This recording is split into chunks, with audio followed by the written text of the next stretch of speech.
Hi hello good morning. So ಇವತ್ತು Sunday ಆಗಿದ್ದರಿಂದ ರೊಟ್ಟಿ ಸ್ಪೆಷಲ್. ಏನು ಇವ್ರ ಮನೇಲಿ ಯಾವಾಗಲೂ ರೊಟ್ಟಿನೇ ಸ್ಪೆಷಲ್ ಅಂತ ಅನ್ಕೋತಾ ಇರ್ತೀರಲ್ಲ. ಸೊ ಸಂಡೇನ ನಾನು ಫ್ರೀ ಇರ್ತೀನಲ್ಲ, ಸೊ ಸಂಡೇನೇ ಮಾಡ್ಕೊಡೋದು ನಾನು.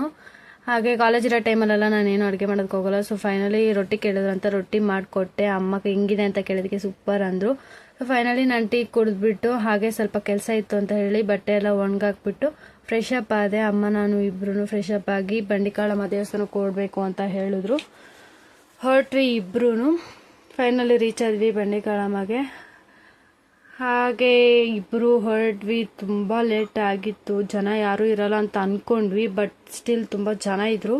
ಹಾಗೆ ಆಚೆ ಅಮ್ಮನ ಅಲಂಕಾರ ಮಾಡಿದ್ರು, ಸಕ್ಕತ್ತಾಗಿ ಮಾಡಿದ್ರು. ಫೈನಲಿ ಅಮ್ಮನ ನೋಡಿಕೊಂಡು ಅಮ್ಮನ ದರ್ಶನ ಪಡ್ಕೊಂಡು ಫೈನಲಿ ಆಚೆ ಬಂದ್ವಿ. ಅಮ್ಮ ಫುಲ್ ಕೈ ಮುಗಿತಾ ಇದ್ರು.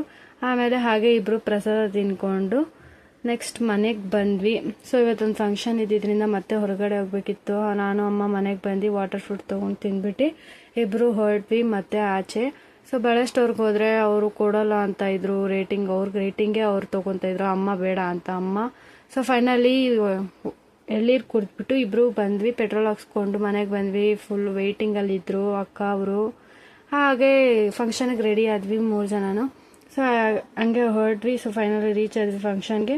ಸೊ ಸುಮ್ಮನೆ ಟೈಮ್ ಪಾಸ್ ಮಾಡಬೇಕಲ್ವ, ಏನು ಮಾಡೋದು ಅಂತ ಹೇಳಿ ಒಂದು ಸೆಲ್ಫಿ ತೊಗೊಂಡೆ. ಹಾಗೆ ಥ್ಯಾಂಕ್ ಯು ಗಾಯ್ಸ್.